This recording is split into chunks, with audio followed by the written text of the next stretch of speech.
আজকের এই গভীর পর্যালোচনায় স্বাগত। আমরা ঢাকাপোস্ট.com থেকে পাওয়া কিছু সাম্প্রতিক খবরের গভীরে যাব আর কি। চেষ্টা করব সেগুলোর পেছনের গুরুত্বপূর্ণ তথ্য আর তাৎপর্যগুলো একসঙ্গে বোঝার। আজ আমাদের আলোচনার তালিকায় কি আছে? বিচার ব্যবস্থায় প্রযুক্তির ব্যবহার, আন্তর্জাতিক স্বাস্থ্য সতর্কতা, মধ্যপ্রাচ্যের কিছু ঘটনা, বাংলাদেশ পাকিস্তান সম্পর্ক আর দেশের ভেতরেরও কিছু জরুরি বিষয় আছে, কিছু মতামত আছে। বেশ অনেকগুলো বিষয় দেখছি। হ্যাঁ, চলুন শুরুতেই একটা বিষয় দেখি যা বেশ কৌতূহল জাগানোর মতো। কিভাবে প্রযুক্তি একটা দীর্ঘদিনের জটিল আইনি প্রক্রিয়াকে সহজ করার সম্ভাবনা তৈরি করছে। এই যে অনলাইন জামিননামা, এটা নিয়েই শুরু করি। অবশ্যই খবরটা বেশ গুরুত্বপূর্ণ। আগামীকাল থেকেই তো আদালত থেকে জামিন পাওয়ার পর জামিননামা আর হাতে হাতে বা আগের মতো যাবে না, সরাসরি অনলাইনে। হ্যাঁ, সরাসরি অনলাইনে সংশ্লিষ্ট কারাগারে পৌঁছে যাবে। এটা বিচার ব্যবস্থাকে ডিজিটাল করার দিকে একটা বেশ বড় স্টেপ। যেমনটা বলছিলেন আইন উপদেষ্টা ডক্টর আসিফ নজরুল, বর্তমানে একজন আসামিকে জামিন পাওয়ার পর মুক্তি পেতে প্রায় 12টা ধাপ পেরোতে হয়। ভাবা যায় 12টা ধাপ? এটা তো শুধু সময় সাপেক্ষই না, হয়রানিও তো হয় নিশ্চয়ই।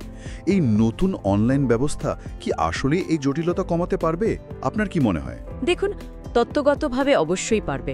12টা ধাপের যে বর্তমান প্রক্রিয়াটা, সেটা শুধু লম্বাই না, এতে নানা পর্যায়ে অনিয়ম বা দেরি হওয়ার সুযোগও থেকে যায়।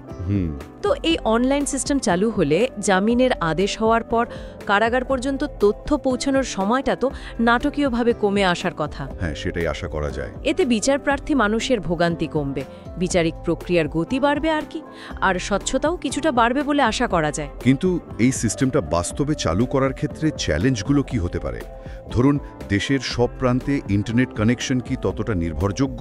ঠিক। বা ধরুন, কারাগার বা অন্য যে অফিসগুলো আছে তাদের সেই প্রযুক্তি ব্যবহারের ক্ষমতা বা কর্মকর্তাদের ট্রেনিংয়ের অভাব, এগুলো তো বাধা হয়ে দাঁড়াতে পারে, তাই না? আপনি একদম ঠিক পয়েন্টগুলোই ধরেছেন।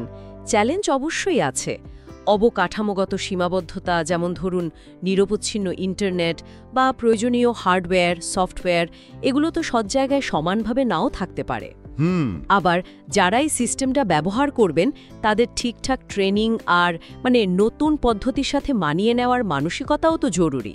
ডেটা সিকিউরিটির একটা ব্যাপারও আছে নিশ্চয়ই। অবশ্যই, তথ্যের গোপনীয়তা রক্ষা করাও একটা বড় চ্যালেঞ্জ হবে। তবে এই চ্যালেঞ্জগুলো থাকা সত্ত্বেও ডিজিটালাইজেশনের দিকে যাওয়াটা আসলে সময়ের দাবি। হয়তো শুরুতে কিছু সমস্যা হবে, কিন্তু ধীরে ধীরে সেগুলো সমাধান করেই এগোতে হবে। বিচার ব্যবস্থার আধুনিকায়নে এটা একটা জরুরি পদক্ষেপ। বোঝা গেল। তাহলে এই প্রযুক্তিগত উন্নয়নের সুফল পেতে হলে কিছু বাস্তব চ্যালেঞ্জ মোকাবেলা করেই এগোতে হবে। আচ্ছা, এবার একটু আন্তর্জাতিক অঙ্গনের দিকে তাকাই। বিশ্ব স্বাস্থ্য সংস্থা WHO ভারতের তৈরি 3টে কফ সিরাপ নিয়ে একটা সতর্কতা জারি করেছে। হ্যাঁ, এই খবরটি আমাদের মনোযোগ দাবি করে। যদিও আমাদের কাছে যে তথ্য আছে সেখানে নির্দিষ্ট করে বলা নেই ঠিক কোন 3টা সিরাপ বা ঠিক কী কারণে, কোন ক্ষতিকর উপাদান পাওয়ার ফলে এই সতর্কতা। তবুও WHOর মতো একটা আন্তর্জাতিক সংস্থার সতর্কতা কিন্তু সবসময়ই জনস্বাস্থ্যের দিক থেকে খুবই গুরুত্বপূর্ণ। এর তাৎপর্যটা ঠিক কোথায়? এটা কি শুধু ওই নির্দিষ্ট সিরাপগুলোর ব্যাপারে, নাকি এর চেয়ে বড় কোনো ইঙ্গিত আছে এর মধ্যে? এর তাৎপর্য বেশ গভীর হতে পারে। প্রথমত, এটা সরাসরি ওই সিরাপগুলো যেসব দেশে ব্যবহার হচ্ছে বা রপ্তানি হয়েছে সেখানকার মানুষের স্বাস্থ্যের জন্য একটা ঝুঁকির বার্তা দেয়। দ্বিতীয়ত, এটা আবারও প্রমাণ করে যে ওষুধ, বিশেষ করে যেগুলো আন্তর্জাতিক বাজারে যায়, সেগুলোর কোয়ালিটি কন্ট্রোল আর কঠোর নজরদারির প্রয়োজনীয়তা কতখানি। ঠিক।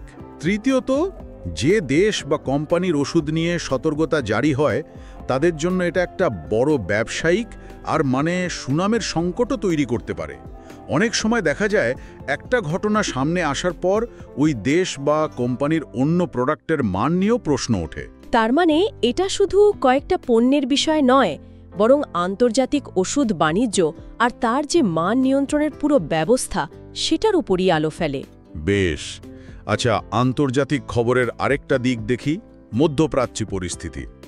জানা যাচ্ছে গাজায় যুদ্ধবিরতি চুক্তির অংশ হিসেবে ইসরায়েল সম্প্রতি ৩৭০০ ফিলিস্তিনি কারাবন্দীকে মুক্তি দিয়েছে।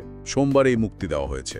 এই বন্দি মুক্তি নিঃসন্দেহে একটা গুরুত্বপূর্ণ ঘটনা, বিশেষ করে যখন আমরা একটা দীর্ঘস্থায়ী আর খুবই জটিল সংঘাতের কথা বলছি। মানবিক দিক থেকে দেখলে যে কোনো বন্দিমুক্তি তো স্বস্তির খবর, কিন্তু এর ভূ-রাজনৈতিক তাৎপর্য বুঝতে হলে একটু গভীরে যেতে হবে। সেই গভীরতাটা কেমন? এই ধরনের মুক্তি কি কেবলই একটা কৌশলগত চাল, যা হয়তো সাময়িক যুদ্ধবিরতি টিকিয়ে রাখতে কাজে দেবে, নাকি এটা সংঘাত কমানোর দিকে কোনো সত্যিকার রাজনৈতিক ইচ্ছার প্রতিফলন? এটাই তো আসল প্রশ্ন। অনেক সময়ই এই ধরনের বন্দিমুক্তি কিন্তু বৃহত্তর রাজনৈতিক সমঝোতার অংশ হিসেবে বা আন্তর্জাতিক চাপ কমানোর কৌশল হিসেবে ব্যবহার করা হয়। এটা যেমন সংঘাতরত পক্ষগুলোর মধ্যে কিছুটা আস্থা তৈরির সুযোগ করে দিতে পারে, তেমনি অনেক সময় এটা শুধু স্বল্পমেয়াদী লক্ষ্য হাসিলের উপায়ও হতে পারে। এই ৩৭০০ বন্দির মুক্তি নিঃসন্দেহে ফিলিস্তিনিদের জন্য একটা বড় ঘটনা, কিন্তু মূল যে রাজনৈতিক সংকট তার সমাধানে এটা কতটা প্রভাব ফেলবে তা নির্ভর করবে এর পরের পদক্ষেপগুলোর উপর। মানে এটা কি একটা বিচ্ছিন্ন ঘটনা, নাকি শান্তি আলোচনার দিকে এগোনোর একটা শুরু? সেটাই দেখার বিষয়। এর দীর্ঘমেয়াদী প্রভাব এখনই বলা কঠিন। অর্থাৎ তাৎক্ষণিক স্বস্তি দিলেও এর দীর্ঘমেয়াদী প্রভাব নিয়ে এখনও নিশ্চিত হওয়া যাচ্ছে না। আচ্ছা, মধ্যপ্রাচ্য থেকে এবার একটু দক্ষিণ এশিয়ার দিকে আসি। বাংলাদেশ ও পাকিস্তানের মধ্যে দ্বিপাক্ষিক সম্পর্ক উন্নয়নের একটা খবর এসছে। আগামী ২৭ অক্টোবর দুই দেশের মধ্যে যৌথ অর্থনৈতিক কমিশনের মানে জেইসির বৈঠক হতে যাচ্ছে। হ্যাঁ, বাংলাদেশের বাণিজ্য উপদেষ্টা শেখ বাশির উদ্দিন পাকিস্তান সফরে যাচ্ছেন, আর পাকিস্তানের অর্থনীতি বিষয়ক মন্ত্রী আহাদ খান বাংলাদেশে আসছেন। হ্যাঁ, এটা একটা উল্লেখযোগ্য কূটনৈতিক আর অর্থনৈতিক তৎপরতা বলতে হবে। দেখুন, বাংলাদেশ আর পাকিস্তানের মধ্যেকার সম্পর্কে তো নানা ঐতিহাসিক আর রাজনৈতিক টানাপড়েন আছেই। অবশ্যই। সেই প্রেক্ষাপটে একটা যৌথ অর্থনৈতিক কমিশনের বৈঠক আর এত হাই লেভেলের কর্মকর্তাদের সফর বিনিময়ের সিদ্ধান্ত এটা বেশ গুরুত্ব বহন করে। অনেক দিন পর এমন একটা উদ্যোগ দেখা যাচ্ছে যা দুই দেশের মধ্যে অর্থনৈতিক এবং বাণিজ্যিক সম্পর্কটাকে নতুন করে দেখা বা জোরদার করার একটা ইচ্ছার ইঙ্গিত দেয়। এই বৈঠকের সম্ভাব্য ফলাফল কি হতে পারে? কোন কোন দিকে সহযোগিতার সুযোগ তৈরি হতে পারে বলে মনে হয়? দেখুন, দুই দেশের মধ্যেই তো অর্থনৈতিক চ্যালেঞ্জ আছে, আবার পাশাপাশি দেশ হওয়ায় বাণিজ্যের একটা স্বাভাবিক সম্ভাবনাও আছে। এই বৈঠকে হয়তো বাণিজ্য ঘাটতি কমানো, অশুল্ক বাধা দূর করা, নতুন বাণিজ্য পথ বা ক্ষেত্র খোঁজা, বিনিয়োগের সুযোগ এসব নিয়ে আলোচনা হতে পারে। কিন্তু ফলাফলটা কিসের উপর নির্ভর করবে? ফলাফল নির্ভর করবে দুই পক্ষের রাজনৈতিক সদিচ্ছা আর বাস্তবসম্মত পদক্ষেপ নেওয়ার উপর। ঐতিহাসিক প্রেক্ষাপট আর বর্তমান ভূ-রাজনৈতিক পরিস্থিতি যদি ভাবি, তাহলে শুধু অর্থনৈতিক দিক থেকে বিষয়টাকে দেখা হয়তো যথেষ্ট হবে না, এর একটা রাজনৈতিক দিকও আছে। এই বৈঠকের পর কী ধরনের ফলো আপ হয় সেটাই আসলে সম্পর্কের ভবিষ্যৎ পথটা দেখিয়ে দেবে। ঠিক। সম্পর্কের এই সমীকরণের মধ্যে আরেকটা ছোট কিন্তু লক্ষ্য করার মতো খবর হলো, নোবেলজয়ী ডক্টর মোহাম্মদ ইউনুস সম্প্রতি আফ্রিকার দেশ জিবুতির প্রধানমন্ত্রীর সঙ্গে একটা বৈঠক করেছেন। ডক্টর ইউনুসের মতো একজন আন্তর্জাতিক ব্যক্তিত্বের সঙ্গে কোনো দেশের সরকার প্রধানের বৈঠক সাধারণত কিছু তাৎপর্য বহন করে। যেমন এটা হতে পারে সামাজিক ব্যবসা বা ধরুন ক্ষুদ্র ঋণ মডেল বা টেকসই উন্নয়ন সংক্রান্ত কোনো বিষয়ে আলোচনা, অথবা এটা নিছকেই একটা সৌজন্য সাক্ষাৎ হতে পারে। তবে ডক্টর ইউনুসের যে আন্তর্জাতিক নেটওয়ার্ক এবং গ্রহণযোগ্যতা, সেটা ধরলে এই ধরনের বৈঠক কখনো কখনো দুই দেশের মধ্যে উন্নয়ন সহযোগিতা বা বিশেষ কোনো প্রকল্পে আলোচনার দরজা খুলে দিতে পারে। বিস্তারিত তথ্য ছাড়া এর চেয়ে বেশি বলা মুশকিল।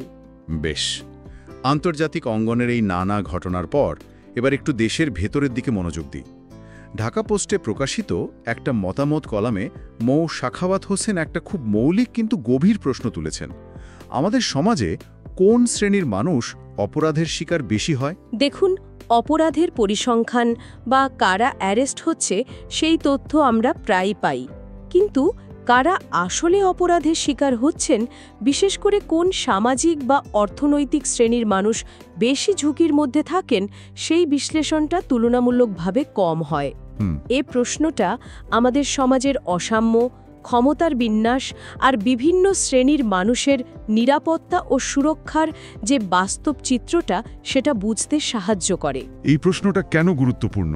মানে অপরাধ তো যে কারোর সাথেই ঘটতে পারে। অবশ্যই যে কারোর সাথে ঘটতে পারে, কিন্তু সমাজতত্ত্বের দিক থেকে দেখলে প্রায়শই দেখা যায় যে প্রান্তিক জনগোষ্ঠী, মানে ধরুন দরিদ্র মানুষ, নারী, শিশু বা শারীরিকভাবে দুর্বল ব্যক্তিরা তারা তুলনামূলকভাবে বেশি অরক্ষিত থাকেন এবং অপরাধীদের সহজ টার্গেট হন। আবার অন্য ধরনের অপরাধও তো আছে। হ্যাঁ, আবার অন্য ধরনের অপরাধ, যেমন ধরুন হোয়াইট কলার ক্রাইম বা আর্থিক প্রতারণা, সেগুলোর শিকার হয়তো ভিন্ন শ্রেণীর মানুষ বেশি হন। তাই অপরাধের ধরন আর শিকারের শ্রেণী, এই দুটো বিষয় বিশ্লেষণ করলে সমাজের গভীরে থাকা সমস্যাগুলো, যেমন অর্থনৈতিক বৈষম্য, সামাজিক ন্যায় বিচারের অভাব বা নির্দিষ্ট গোষ্ঠীর প্রতি অবহেলা, এগুলো আরও স্পষ্টভাবে বোঝা যায়। আর এই বোধটা অপরাধ প্রতিরোধে কার্যকর নীতি বানাতে সাহায্য করতে পারে। অর্থাৎ অপরাধের শিকার কারা হচ্ছেন তা জানাটা অপরাধ দমনের কৌশলের জন্যই জরুরি। এদিকে আমরা দেখছি দেশের এমপিওভুক্ত মানে মান্থলি পে অর্ডারভুক্ত শিক্ষকরা তাদের দাবি আদায়ের জন্য বেশ কিছুদিন ধরে আন্দোলন করছেন। তাদের কর্মবিরতি আজ দ্বিতীয় দিনে গড়িয়েছে, আর আজ মার্চ টু সচিবালয় কর্মসূচিও আছে তাদের। হ্যাঁ, শিক্ষকদের এই আন্দোলন দেশের শিক্ষা ব্যবস্থা এবং সরকারি চাকুরিজীবীদের অধিকার সংক্রান্ত যে বৃহত্তর বিতর্ক, তারই একটা অংশ। এমপিওভুক্ত শিক্ষা প্রতিষ্ঠানগুলো তো দেশের শিক্ষা বিস্তারে বিরাট ভূমিকা রাখে। তাদের দাবিগুলো তো অনেক দিনের। হ্যাঁ, তাদের দাবি দেওয়া, যেমন জাতীয়করণ বা অন্যান্য সুযোগ সুবিধা বাড়ানোর দাবি, এগুলো দীর্ঘদিনের। এই কর্মবিরতি আর সচিবালয় অভিমুখে পদযাত্রার মতো কর্মসূচি আসলে তাদের দাবির প্রতি মনোযোগ আকর্ষণের একটা উপায়। এই ধরনের আন্দোলনকে আপনি কিভাবে দেখেন? এটা কি শুধু একটা পেশাজীবী গোষ্ঠীর দাবি আদায়ের লড়াই, নাকি এর কোনো বৃহত্তর সামাজিক বা অর্থনৈতিক প্রেক্ষিত আছে? দুটোই আছে। প্রথমত, এটা অবশ্যই শিক্ষকদের পেশাগত অধিকার আর জীবনযাত্রার মান সম্পর্কিত দাবি, কিন্তু এর একটা বৃহত্তর প্রেক্ষিতও আছে। শিক্ষার মান উন্নয়ন, শিক্ষকদের মর্যাদা আর তাদের আর্থিক নিরাপত্তা, এই বিষয়গুলো কিন্তু ওতপ্রোতভাবে জড়িত। ঠিক। শিক্ষকরা যদি তাদের ন্যায্য পাওনা বা কাজের উপযুক্ত পরিবেশ না পান, তাহলে তার প্রভাব তো সরাসরি শিক্ষার মানের ওপর পড়বে। আবার সরকারের বাজেট বরাদ্দ, অর্থনৈতিক সক্ষমতা, রাজনৈতিক প্রায়োরিটি, এই বিষয়গুলোও এর সাথে যুক্ত।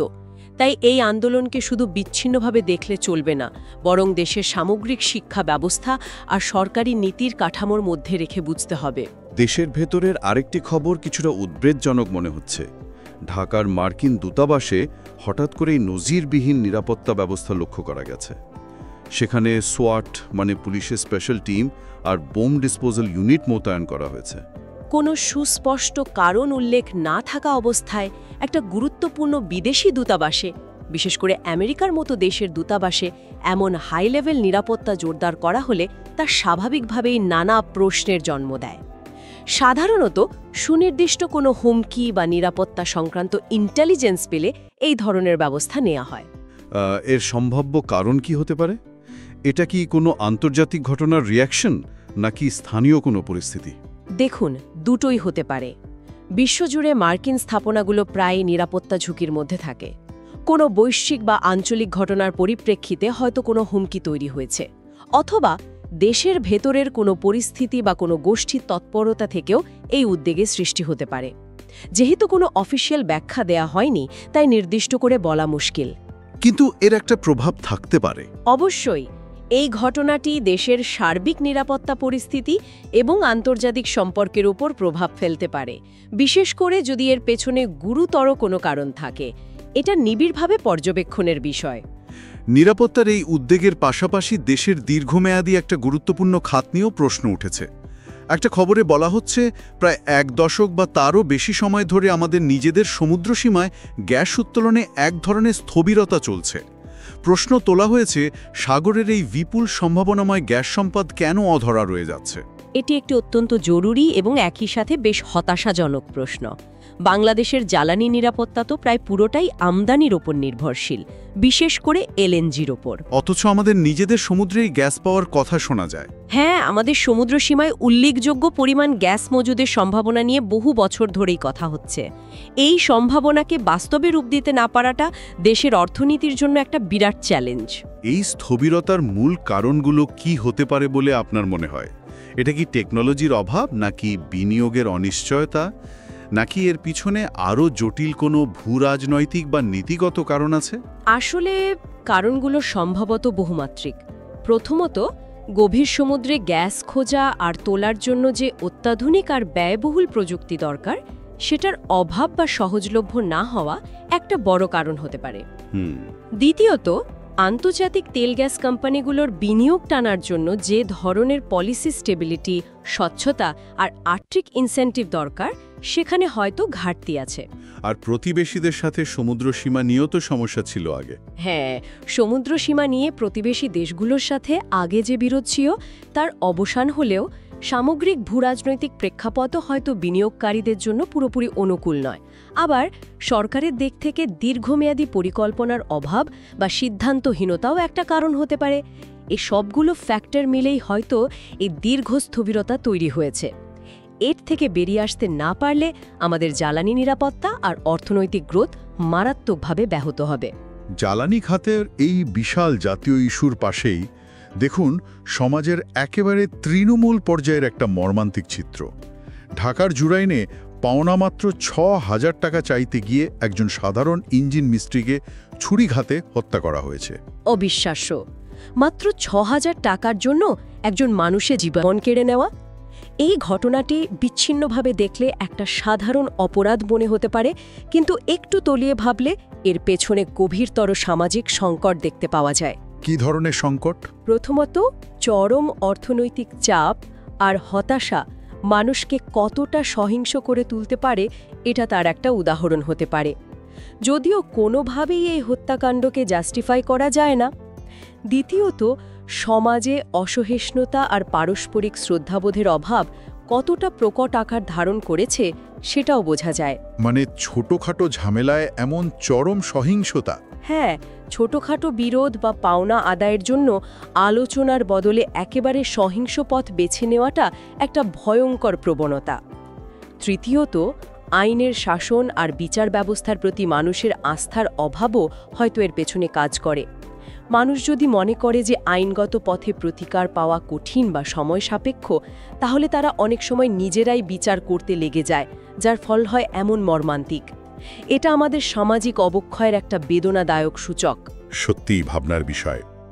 সমাজের এই চিত্রের পাশাপাশি পরিবেশ এবং অর্থনীতির সংযোগস্থলে একটা গুরুত্বপূর্ণ তথ্য উঠে এসেছে। বলা হচ্ছে বাংলাদেশের মাথাপিছু জলবায়ু ঋণ প্রায় $80। এই জলবায়ু ঋণ ধারণাটা ঠিক কি? জলবায়ু ঋণ ধারণাটি মূলত বোঝায় যে জলবায়ু পরিবর্তনের কারণে ক্ষতিগ্রস্ত দেশগুলো যে আর্থিক ও সামাজিক ক্ষতির শিকার হচ্ছে, তার জন্য ঐতিহাসিকভাবে দায়ী উন্নত দেশগুলোর কাছে তাদের এক ধরনের পাওনা তৈরি হয়েছে। বাংলাদেশ তো জলবায়ু পরিবর্তনের কারণে বিশ্বের অন্যতম ঝুঁকিপূর্ণ আর ক্ষতিগ্রস্ত দেশ। হ্যাঁ, সেটা তো আমরা জানি। বন্যা, ঘূর্ণিঝড়, সমুদ্রপৃষ্ঠের উচ্চতা বৃদ্ধি, লবণাক্ততা, বন্যা, খরা, ঘূর্ণিঝড়ের মতো দুর্যোগ তো আমাদের নিত্যসঙ্গী। এর ফলে যে বিপুল অর্থনৈতিক ক্ষতি হচ্ছে, মানুষ ঘরবাড়ি হারাচ্ছে, জীবিকা ব্যাহত হচ্ছে, সেই ক্ষতির একটা আর্থিক পরিমাপ করার চেষ্টা থেকেই এই মাথাপিছু পরিসংখ্যানটি এসেছে। তাহলে এই $80 মাথাপিছু ঋণের পরিসংখ্যানটি আন্তর্জাতিক ফোরামে বাংলাদেশের জন্য কতটা গুরুত্বপূর্ণ? এটা অত্যন্ত গুরুত্বপূর্ণ। আন্তর্জাতিক জলবায়ু আলোচনায়, বিশেষ করে লস অ্যান্ড ড্যামেজ বা ক্ষতিপূরণ সংক্রান্ত তহবিলের দাবিতে দর কষাকষির ক্ষেত্রে এই ধরনের তথ্য ও পরিসংখ্যান বাংলাদেশের অবস্থানকে অনেক জোরালো করে। এটা প্রমাণ করে যে ক্ষতিটা আসলেই হচ্ছে। হ্যাঁ, এটা প্রমাণ করার চেষ্টা করে যে জলবায়ু পরিবর্তনের জন্য আমরা দায়ী না হয়েও এর সবচেয়ে বড় ভুক্তভোগীদের একজন, এবং এই ক্ষতিপূরণের জন্য আমাদের ন্যায্য অধিকার রয়েছে। এই $80 হয়তো প্রকৃত ক্ষতির তুলনায় খুবই কম, কিন্তু এটা একটা প্রতীকী এবং রাজনৈতিকভাবে শক্তিশালী বার্তা দেয় যে ক্লাইমেট জাস্টিস প্রতিষ্ঠা করতে হলে উন্নত দেশগুলোকে তাদের ঐতিহাসিক দায়িত্ব স্বীকার করতে হবে এবং ক্ষতিপূরণ দিতে হবে। বেশ কয়েকটি গভীর বিষয় উঠে এলো। এছাড়াও আরও কিছু সংক্ষিপ্ত শিরোনাম আমাদের হাতে এসেছে, যেগুলো হয়তো বিস্তারিত আলোচনার সুযোগ নেই, কিন্তু উল্লেখ করা প্রয়োজন।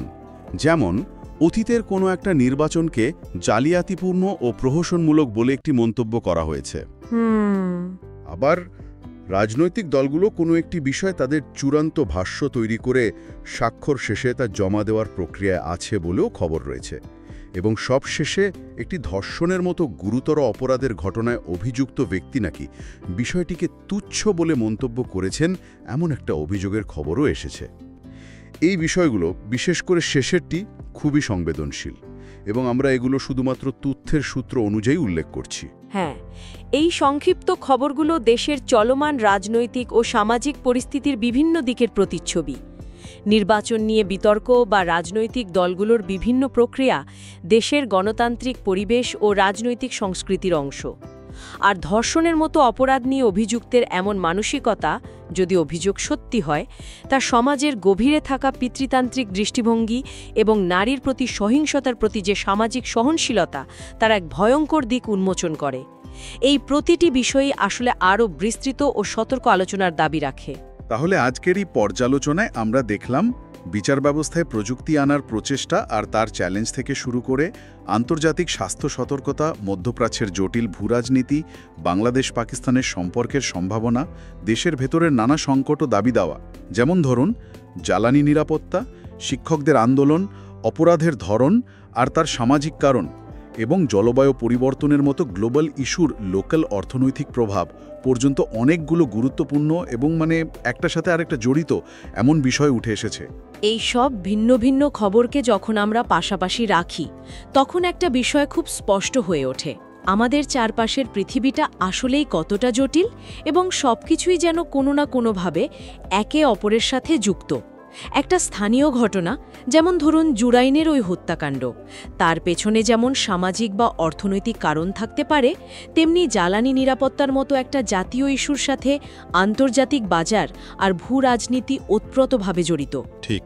আবার ডব্লিউএইচওর একটা সতর্কতা বা মার্কিন দূতাবাসের নিরাপত্তা জোরদারের মতো ঘটনারও স্থানীয় এবং আন্তর্জাতিক দুটো প্রেক্ষিতই রয়েছে।